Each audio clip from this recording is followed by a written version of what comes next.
Yes, that's right. Survivor Know It Sums are here with you today to discuss the Survivor Cambodia finale. And I'm sure you're wondering, hey, wait a sec, that's not Rob Cesternino talking as if he's on the Survivor Know It Alls. No, it's not. It's Jordan Parhar live with you after the Survivor Cambodia finale. And I'm joined by my good pal. She's another Survivor Know It Sum, and she's filling in for Josh Wigler tonight.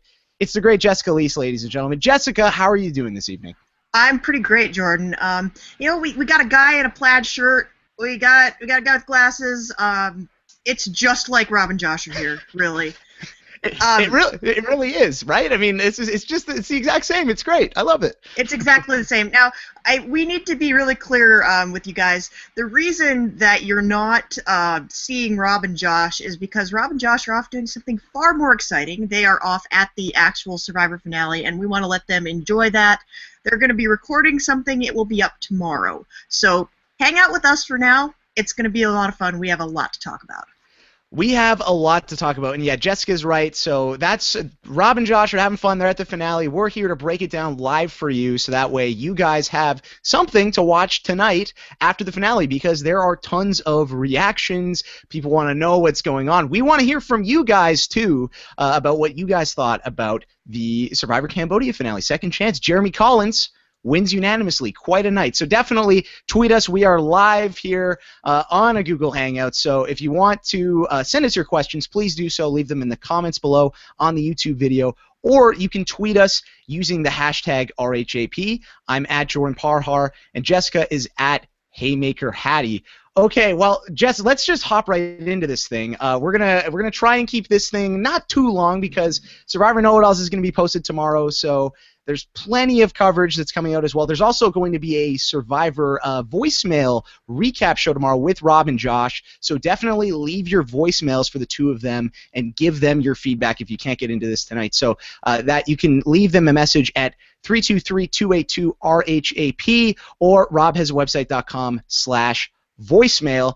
Okay, Jessica, let's just jump right into this Survivor finale. My goodness, crazy night, 3 hours, started with the final 6, ended with the final 3. Jeremy Collins is the winner of Survivor Second Chance. Are you surprised, Jessica, that Jeremy is our winner of this season? You know, I can't say that I didn't see it coming, but that's not to say it wasn't a really exciting ride to get there. And you can certainly see that this is not a disappointing winner, and this is not, this is not a guy that is winning because other people, screwed up.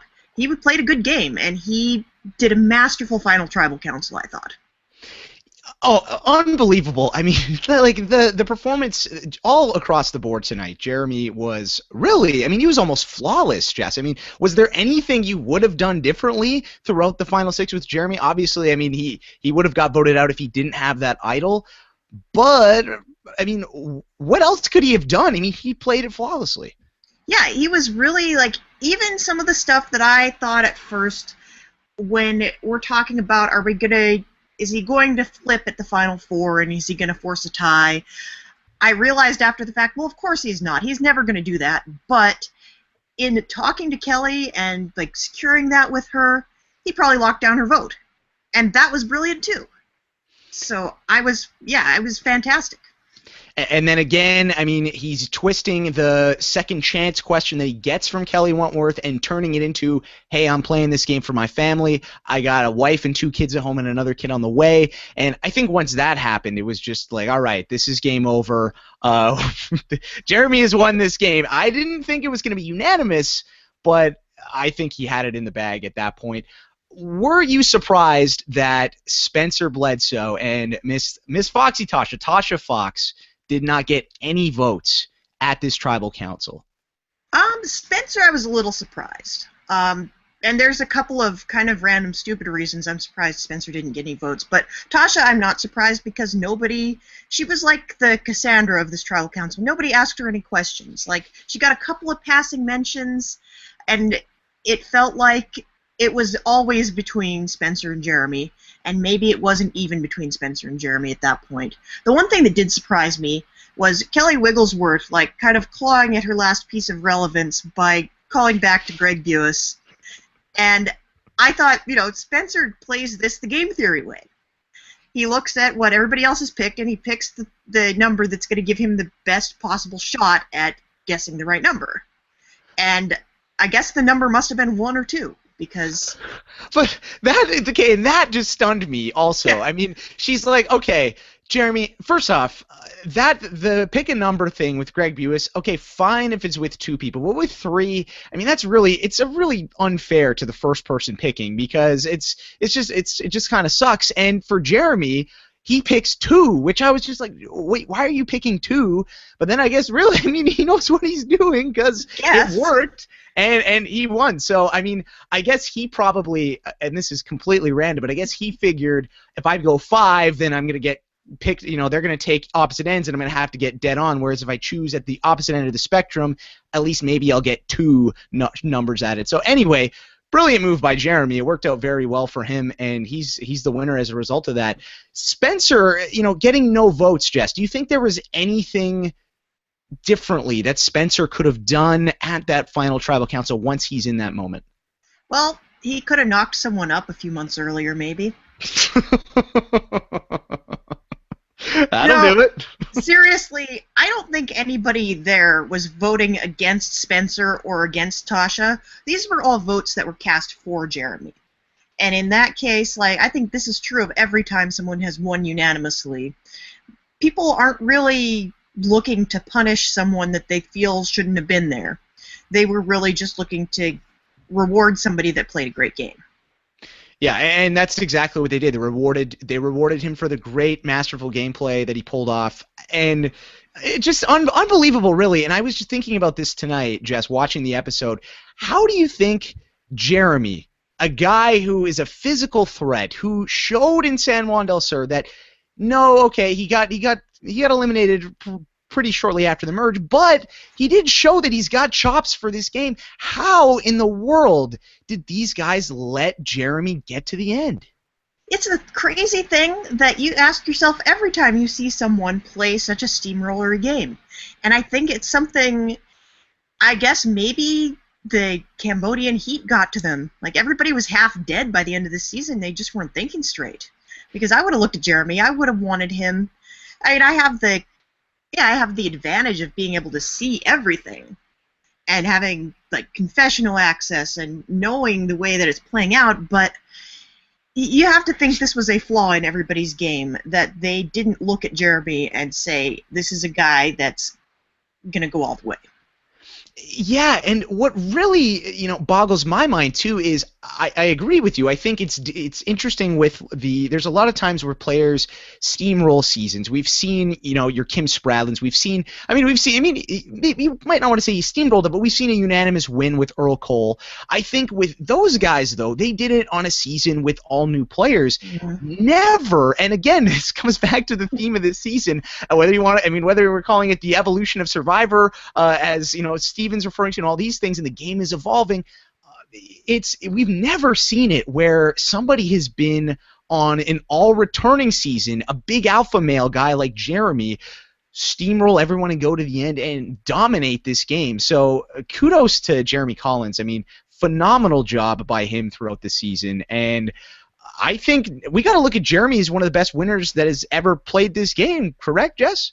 Yeah, I think so. I think he's definitely. And the amazing thing, I think, is that he managed to win by playing a pretty dominant strategic game, but it wasn't boring. We've talked about some of these, Kim Spradlin, amazing player, not the most exciting season. Brian Heidick, amazing player, not the most exciting season. Jeremy played a much more, I think, nuanced game with a bunch of more experienced players. One thing I thought that he did that was very interesting, he noted it in his final tribal council speech, was that he purposely didn't win the rewards, and he tried to hide the fact that he was a threat. And I guess maybe when you have people like Spencer, who is a strategic nerd, and people like Joe, who will win every challenge they touch, maybe you can overlook him. It's amazing that a guy like Jeremy can play under the radar, but I think that was what he was doing in places.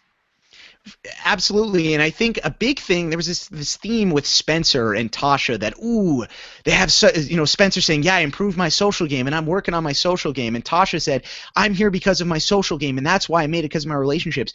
Jeremy didn't really discuss that too much, but really at the core of it, I think that is probably why he was able to avoid a lot of the heat. So very impressive win by Jeremy Collins, and it'll be interesting to hear where he ranks in terms of the pantheon of Survivor winners and the greats, because I think he did a fantastic job, and it really, I mean, very few flaws in his game this season, at least in my opinion. And we're being, obviously, there's a few things, like, the Steven Idol and that stuff. I mean, we can nitpick, but just looking at it as a whole, I think he just did such a fantastic job.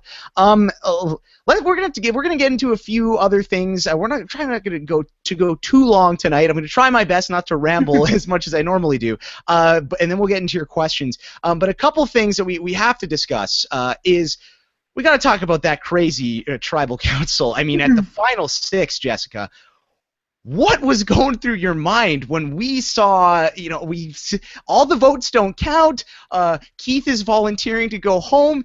It is insane. Is that the craziest tribal council in the history of this game?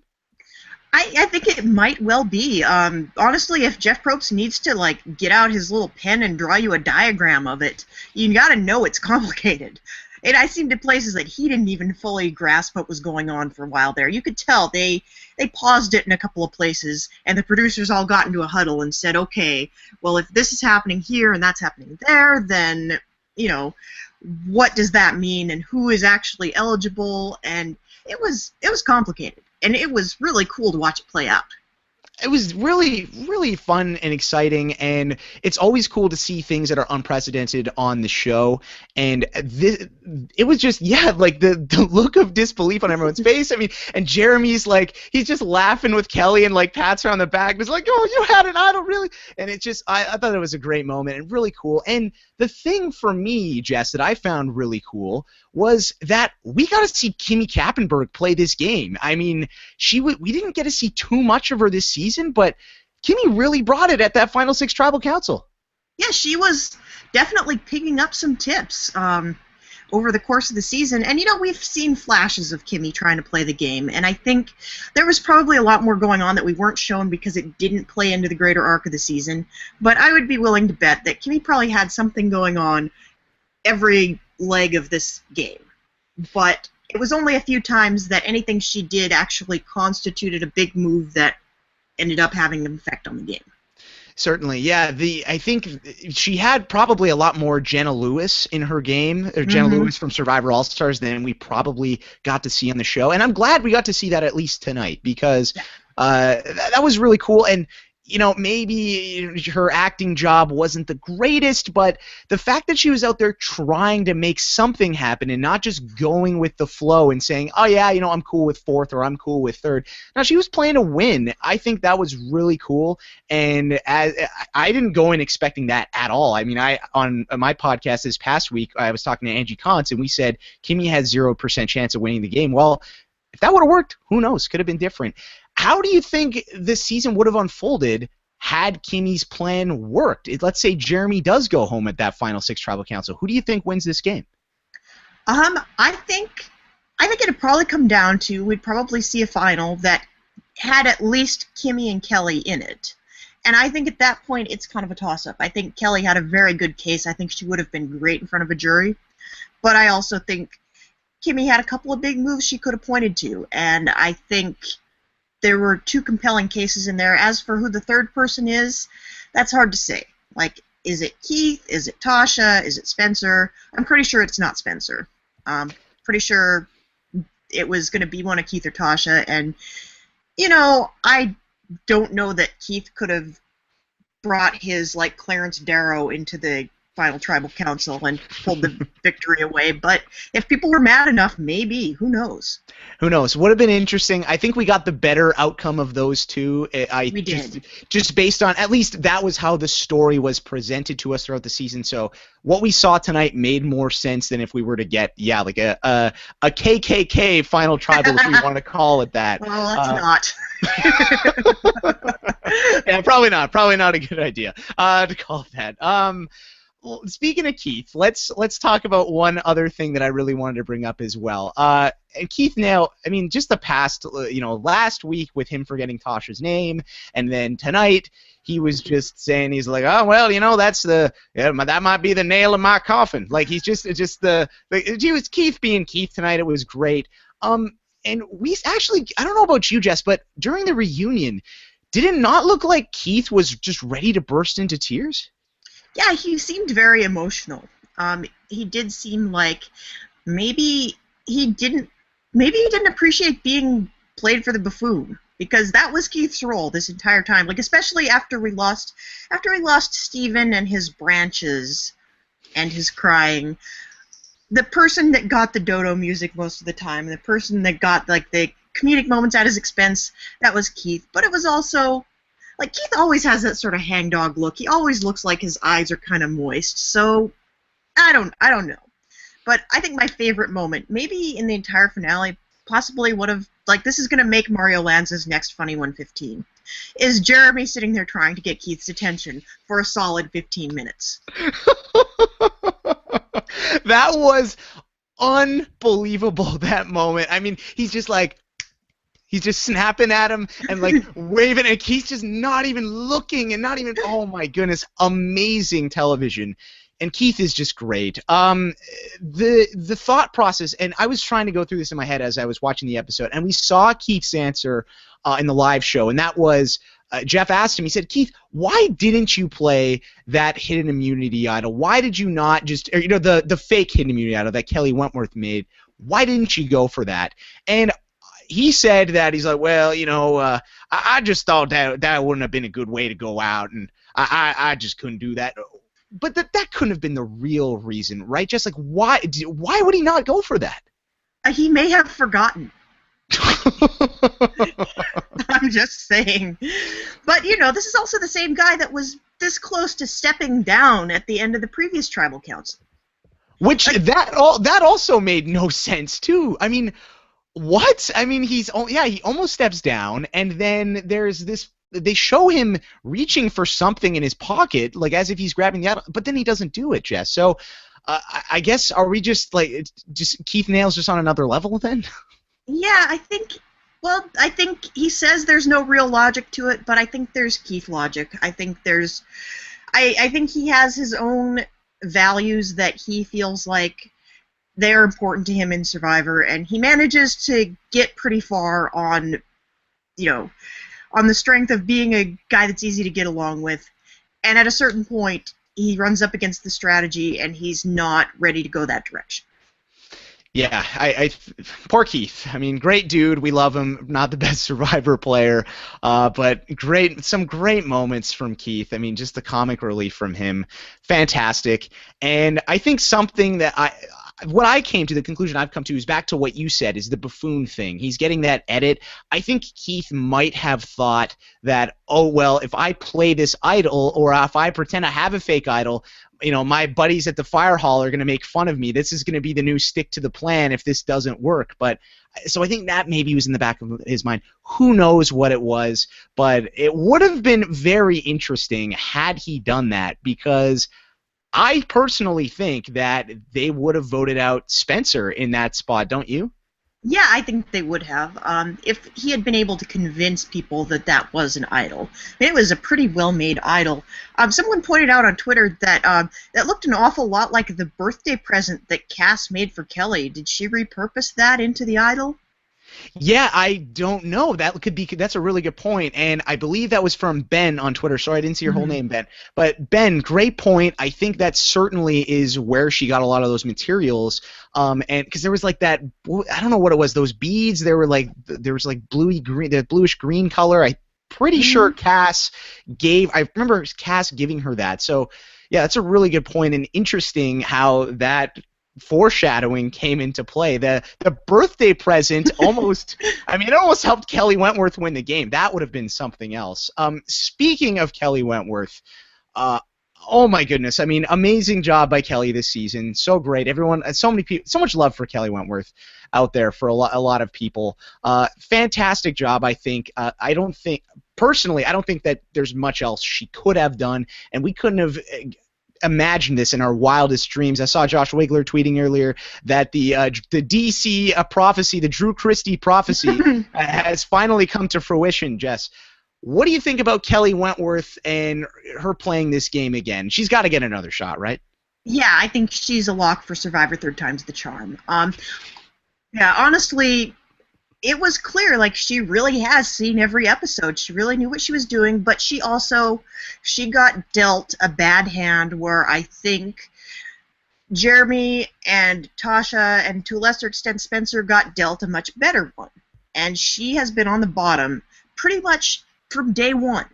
Like, she orchestrated a few early moves on Takeo, and then she was at the bottom of every single dynamic she was in from then on, and she managed to get herself all the way to the Final Four just on, pure scrappiness. And I think if the tables had turned a different way at one or two points in the game, we'd be talking right now about Kelly Wentworth, the winner. But that's fan fiction.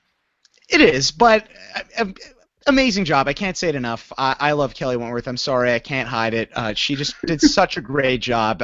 I mean, all these people, really. I mean, so many people did such a great job this season, and I'm so glad that we got to watch her get that second chance, because before this, I never would have guessed that we would be seeing. I mean, a year ago, who would have thought that? Yeah, Kelly Wentworth is going to come back on Survivor a year from now, and she's almost going to win. I don't think anybody could have ever guessed that. But let's jump into your questions, guys. We've got a ton of comments and a ton of feedback from you. We want to hear from you, so definitely, if you haven't already, tweet us, use the hashtag RHAP, or leave a comment in the YouTube video below, and hopefully we'll get to yours before the night is out. So this question comes to us from Carrie Graveline, and Carrie Graveline says, is it a blessing in disguise for Fishback that he wasn't sitting next to Jeremy JT 2.0 with another clean sweep? Now, this is something that was discussed earlier in the season, when the week that Steven went home, Jessica, so what do you think about that? Well, I gotta think that one of the things that Steven was really focused on going into his second chance was, if I get to the end, how am I going to handle this differently? Because that was his fatal flaw in Tocantins, and that's the specific thing that's been haunting him. And I would imagine he would have a few tricks to pull out at the finals, but I think it would be pretty damning for him to go up in the finals with somebody that outright saved his ass out of nowhere and he had no idea it was coming. I think that would be pretty hard to get over. So, yeah, I think it would have sucked pretty hard for him to get dragged along with Jeremy, who was, I think, arguably unbeatable by anybody at that point. Yeah, I think maybe Joe could challenge him, but other than that, I mean, it was Jeremy was the clear. He was the front runner, definitely at that point. Do you think now that Spencer has kind of inherited this Fishback spot, because he kind of was similar to Steven this season? Not that he was with Jeremy 100% from the beginning, but he became his ride or die throughout the season. Goes to the end with Jeremy, and Jeremy gets a clean sweep against Spencer. So, Jess, do you think that now this is going to haunt Spencer in a similar fashion, and do you think he's going to have that burning desire to play this game again? Because he kind of seemed indifferent at the finale. Yeah, I think he seemed like he made his peace with it. But, a lot of people show up at the finale and they seem relatively blasé about their circumstances. He's had a lot of months to think about it and get over it. Like, if we were seeing him the day after everybody filmed, it would be a different story, and I think everybody that's ever been on the show, pretty much, with, like, very, very few exceptions. Like, if you get to host The View later, maybe you don't, but everybody else sits there, like, every day of their life, they think about what could I have done differently and how would I do it differently if I was going back, and that's definitely something he's doing. And especially, like, I don't think anybody did it harder than him going into this. So Yeah, no, that's a yeah. really that excellent point going into it. I'm sure he was one of those people doing it. Firefist Ace says, "Do you think that Jeremy's best subtle move was redirecting the target onto Spencer in case the Keith vote went awry?" Well, I think regardless of what the likelihood was that the Keith vote was going to go awry, I'm pretty sure that Jeremy knew it was not, like, it was a very, very outside chance. This was definitely the way to play it. Like, this was the way to get everybody thinking that Jeremy was at least open to working with them at that point, so he wasn't just rejecting them outright, because that costs you jury votes if you do that. So I think that was absolutely the right call there. Yeah. This one is from Derek XU90. He says, "If Spencer flips at 5, can he win against Tasha and Keith, or does Keith win?" So what do we think about this? So at 5, so we're looking at so hypothetically in that spot, he would have to I don't know who he would be flipping against there, Jess. Would he be going with Wentworth? And I don't know if that one makes sense. Yeah, I'm not sure what the flipping is. I guess we're saying that he goes with Wentworth and Keith, and they get rid of Jeremy, and then, yeah, I don't know. Yeah, I don't know if that one would work. But in that final 3, I think he's still got a shot at winning, unless he really pissed somebody off. Yeah, I think so too. I think if Spencer, if he could have got rid of Jeremy, I think he would have had a really good shot of winning the game. Mm-hmm. Unless he's against Wentworth, then maybe it's a little different. But it certainly would have been close.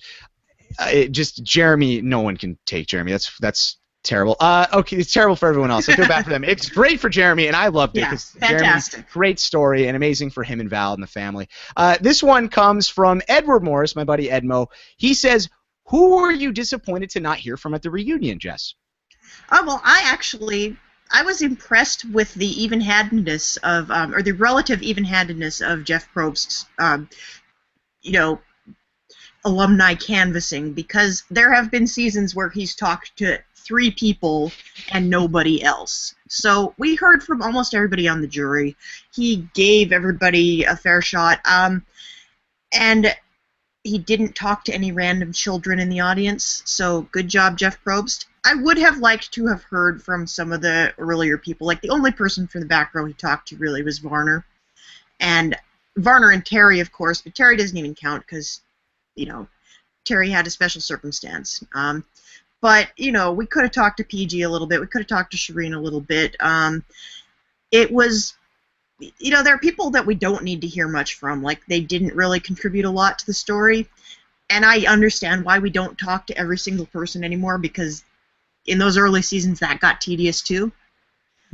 But seriously. Yeah, Shireen, you still making millions of dollars? Yeah, okay, PG, you're doing broadcasts on Twitch. Sometimes you're doing good though. Good. Okay, we'll go on to the next one. Yeah, that's kind of like we don't really need that. I would have, though. I mean, I would have liked Jeff Varner to get a little more time because he was so crucial to the early episodes of the show, and I think it would have been great if we could have somehow got some more Jeff Varner in there.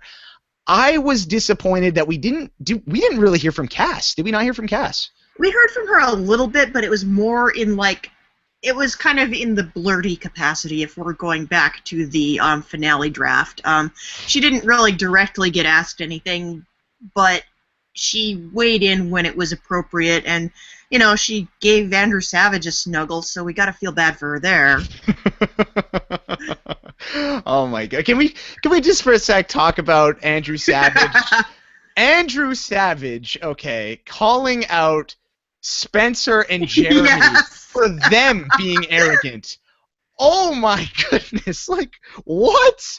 That was just the most absurd thing I have ever seen, at least in recent memory. Like, my goodness, Andrew Savage, delusional. Holy crap! I mean, post-show and some of the interviews and stuff, he seemed to be better, but out on the island, there was just a stick up his butt or something. I'm not quite sure, but it just.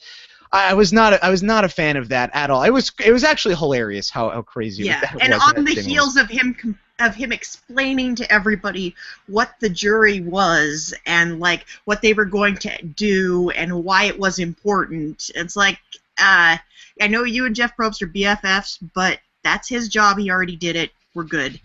Take your hat off and go sit down. Exactly. It's like, and the hat too. My goodness, that Savage's beanie. Speaking of, before we move on from the pre-jury people, there was a little bit of discussion on the internet this week and on social media. Vitas was not in attendance tonight. If you noticed, Shireen was in the first boot seat. Vitas was nowhere to be seen. What's your take on Vitas not being there, Jess? And enlighten the audience who has not been aware, or I'm sure most people know what's going on, but for those who don't, let them know what happened.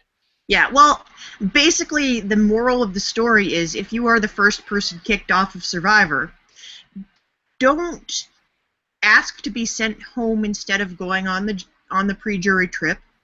Don't log on to your Instagram account while you are supposed to be sequestered. And don't go back to teaching yoga before filming has wrapped. Because he basically inadvertently spoiled a big chunk of the season, and I think your cat agrees. Yes, my cat is not cooperating. He agrees with you 100%, Jess. Yeah, and basically Vitas didn't cooperate with production, so production said you don't get to come to the finale. And part of that, I think, it was because they do get paid a certain amount of money to show up at the finale. And I think they said to Vitas, when he said he wanted nothing more to do with them, they said, okay, you don't get to come to the finale. You're forfeiting all your rights to any of that stuff. And he was fine with it at the point. He had a small kid. I guess I kind of understand that. But also, he just kind of violated a little bit of something that's a little bit sacred about Survivor and about spoiling the season. So I understand why they didn't want him there. I feel bad for Shireen, who had to sit in the first boot chair. Yeah, I mean, I feel bad for, and Vitas was on Twitter and saying some stuff, and I like Vitas. I felt bad for him, but at the same time, I totally get where they were coming from in that spot. Natalie Chicago says, do you think Spencer lost votes because of his Kelly vote-off outburst, and if so, whose? Yeah, we saw that, people were talking about, okay, well, it was Savage, and he was talking about Spencer's outburst, saying like, oh, well, I'm going to, basically implying that Spencer is going to taint the jury if he was going to say that. That's pretty much what Spencer was implying there. So I guess we can assume that he might have lost Savage's vote there, but I feel like Savage probably would have been voting for Jeremy anyway. Do you think that swayed anyone? I don't think so. I mean, I didn't think it was the classiest possible move at the time, but, it did end up accomplishing the goal of not getting Spencer voted out. Like, he said, I'm going to do this if you put me on the jury, and Jeremy didn't put him on the jury. It was kind of the spot he was in. I don't think that cost him any votes that he was going to have. I'm pretty sure at that point he probably didn't, he wasn't losing votes at that point. There were no votes to lose. For sure, and I think part of it too was, I mean, Spencer is just, he's playing defense, he's backpedaling, he's in his head thinking, oh my gosh, my game is, I'm going to get voted out right here, and he's doing everything he can to backtrack and save himself. It came across really poorly to everyone else, I think, but I think in that spot, he did what he had to do to stay, and it worked. So, I mean, didn't win, but, I mean, third place money is better than fourth, so I guess we can give him that. We've got another one here from Edward Morris again. He says, would Kelly have been better off keeping Kimmy over Keith? So that would have been, so that was at the final six.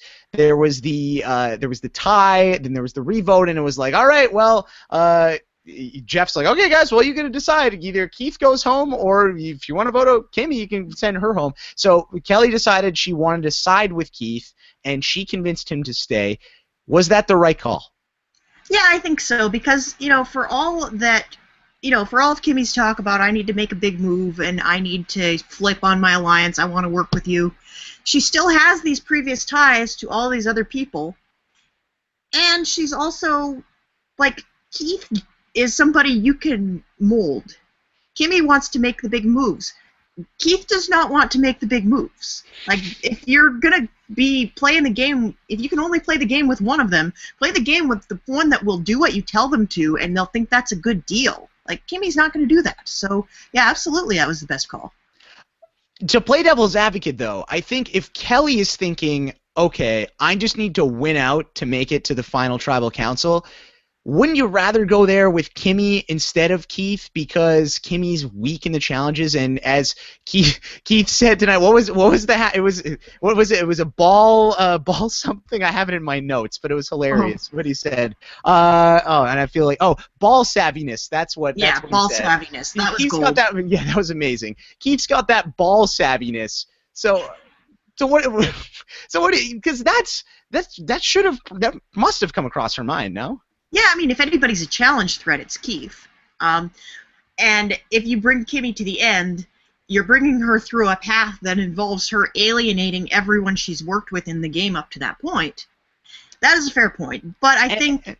Yeah, and also, too, going back to Jeremy and Steven, Kelly could say in a final tribal council, look, I saved Kimmy. I had her fate in my hands, and I kept her in this game. So I think that is another thing to help her. Regardless, it didn't matter because Kelly Wentworth got voted out. Yeah. But, I mean, interesting to look at it both sides. You can make arguments for both of them.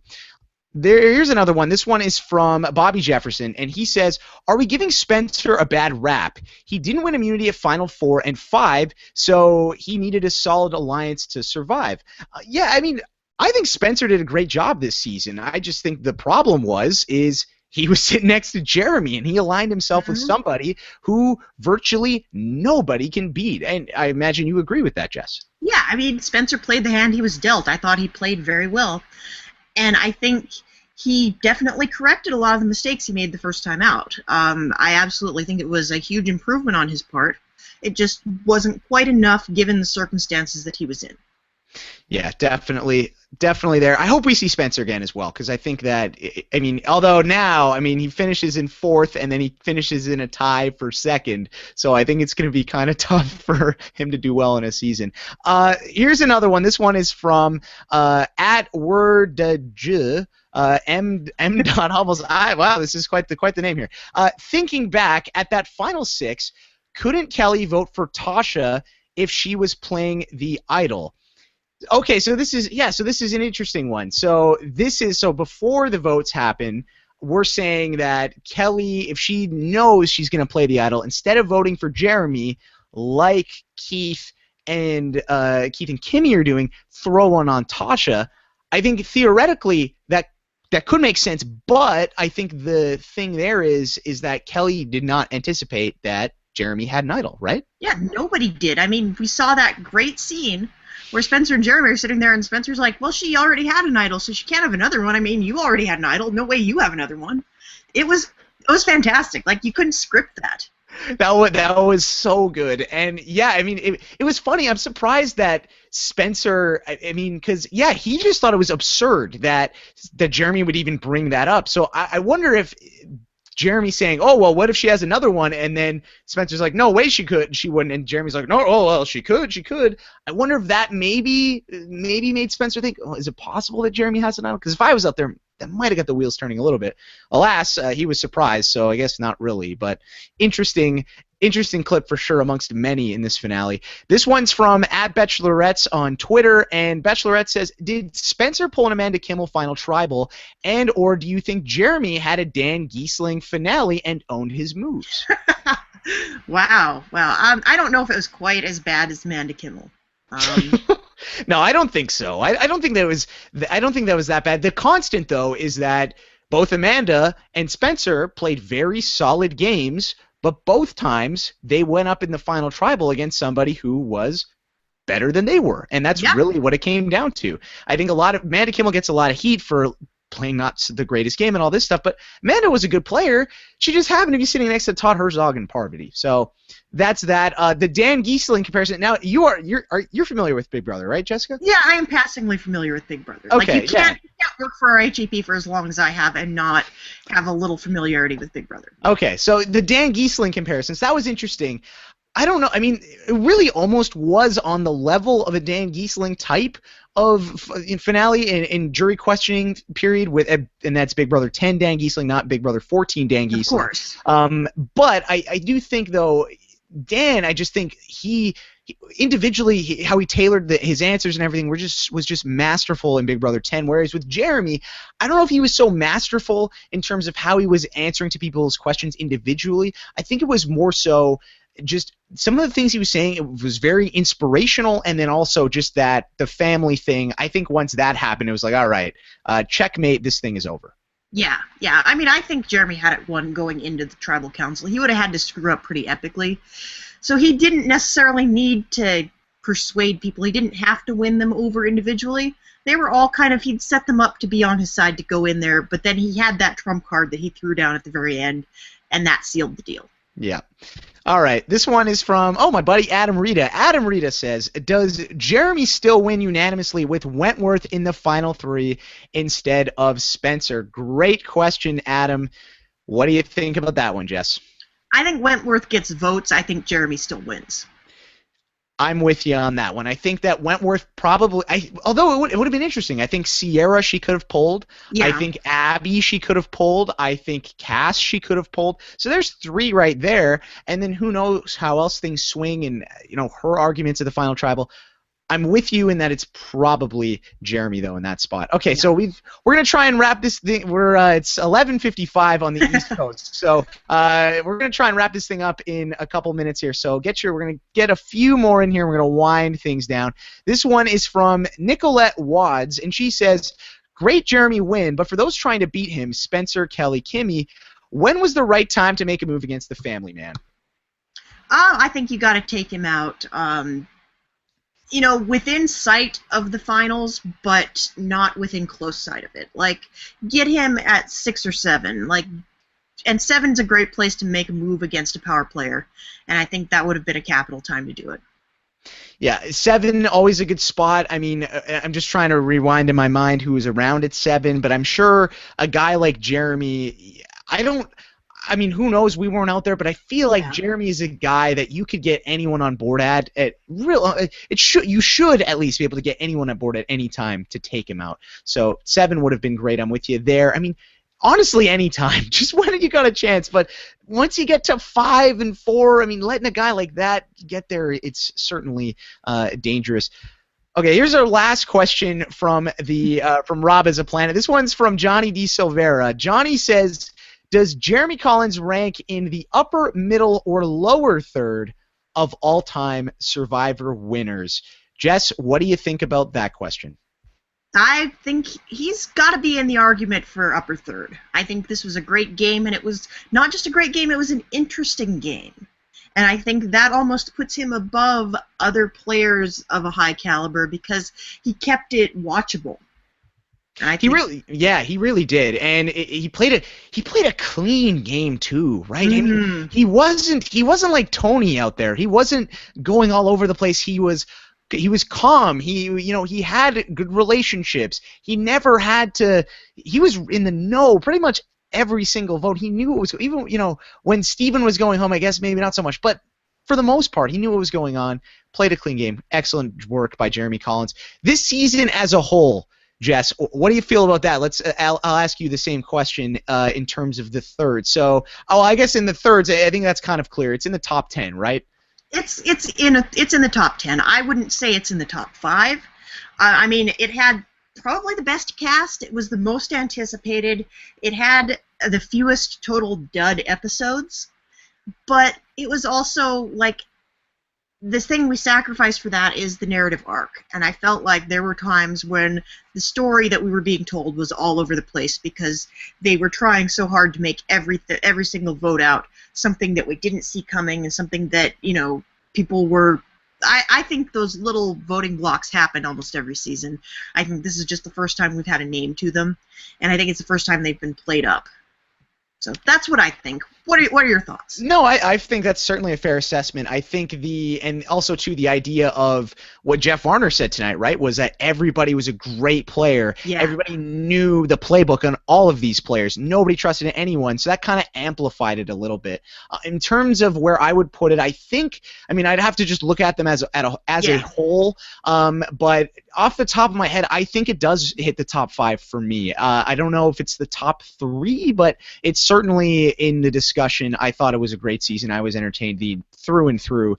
And tip my cap to Survivor once again. They've done it, and I think they did a great job. I lied about that being the last question because there's one more thing that I want to talk about quickly here. Okay. We saw the preview to next season, Jess. I know we're going here. It's Survivor Brains versus Beauty versus Brawn 2. And here's our final question. This one's from Farzin21. And Farzin21 says, what is the obsession to quickly repeat a themed season? So here we go. So we had Blood versus Water back-to-back, very close.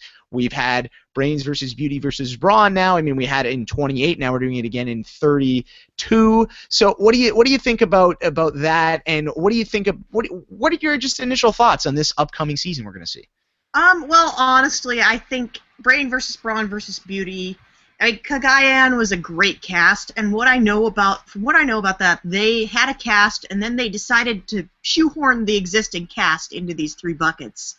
And I don't know that theme necessarily added anything that wasn't already there, because it was just a really good bunch of people and some interesting dynamics that contributed to an unpredictable season. And I don't think that you can really necessarily say that Brains versus Brawn versus Beauty had a whole lot to do with that.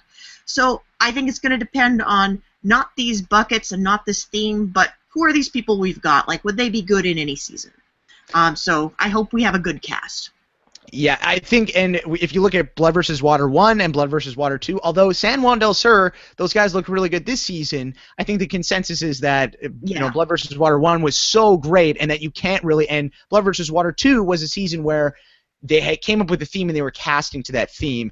It'll be interesting to see, did they do that this time with this season? But I don't think you can go wrong with the 3-tribe format. It has it works. It's a proven formula. I think this is the direction Survivor should be going from here on out, is these 3 tribes, unless it's one of these all-star seasons, of course. So I've got high hopes for it. I think it's going to be a really solid season, but we'll find out in February once it premieres.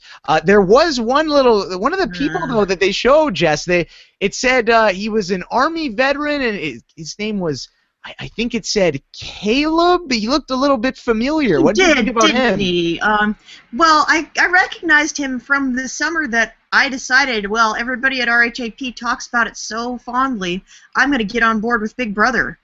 And there was a guy on that season that I had to stop watching the show because of him, and now he's on a show that I'm locked into watching. So this should be interesting. Nothing.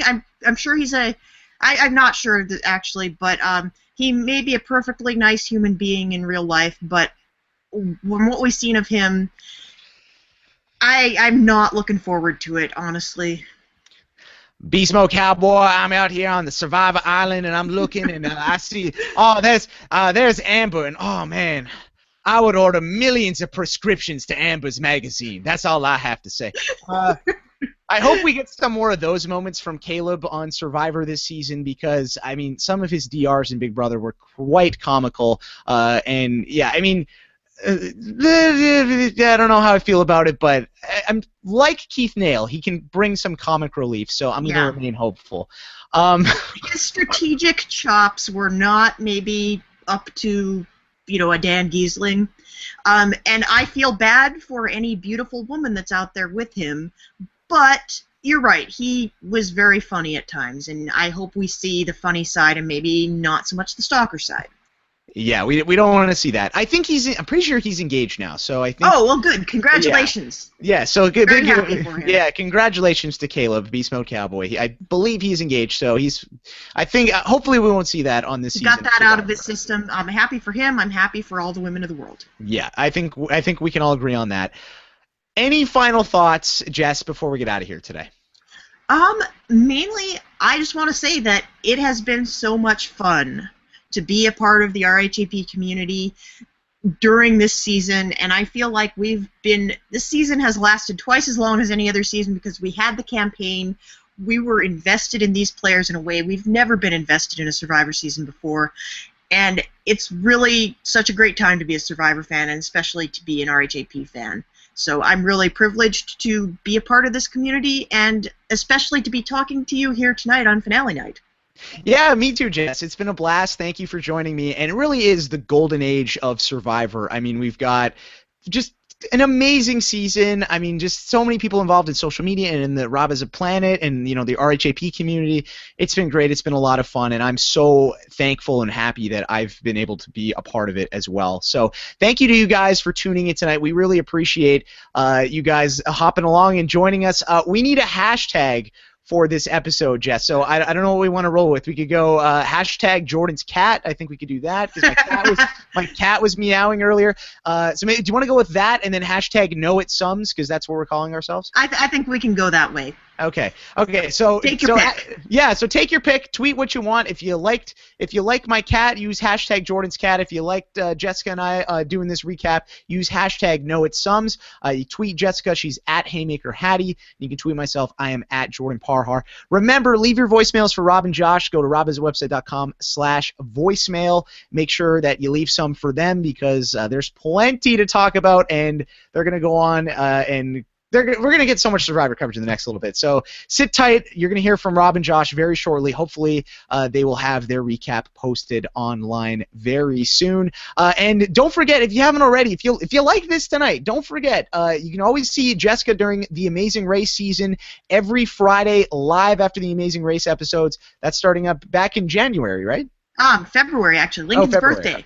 Okay, so Lincoln's birthday. So there you go. So tune in for that. If you don't watch them, if you didn't know that, definitely check it out because Jess does a great job every week with Rob. So go see Jessica there and come check out my podcast every week as well. Every Saturday, usually we're live at 12 p.m. Pacific, 3 p.m. Eastern. The reality TV, we're happy hour. We were talking about Survivor throughout the season. The off season's coming up, so probably some off season topics of discussion will be coming up pretty shortly here. Big Brother, Survivor, whole whack of stuff. So join us, check that out. It's a really fun time, and I really enjoy it. And thank you to all of you guys for listening. We really appreciate it.